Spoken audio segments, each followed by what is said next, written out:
Hello guys! Uwian na tayo. After duty na tayo guys. Kaya uwi na tayo ngayon. Sana wala nang ulan. Kanina kasi naulan guys kaya lalabas na tayo ngayon. Sinilip ko pala yan guys sa labas kung naulan ba. Kasi ang hirap pag naulan talaga guys pag bumabiyahe tapos nakamotor ka pa. Hindi mo makikita na yung kalsada. Kaya sa lahat ng nagmumotor dyan at naulan, keep safe everyone. RS lagi mga pops no. So yan guys, uwi na tayo na. Pupunta tayo yung parking dyan guys. Kasi nandun nakalagay yung mut-mut natin guys. Nandun si Buds eh. Kaya yun, nasa parking na ako guys. Kaya bis na ako neto.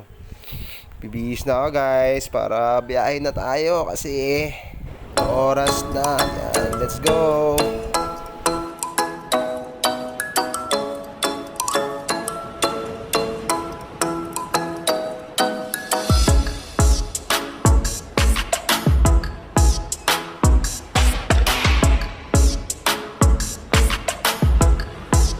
Guys, dumating na nga ako sa subdivision. Kaya ingat sa lahat. Drive home safely. Goodbye. Thanks for watching. Bye. God bless.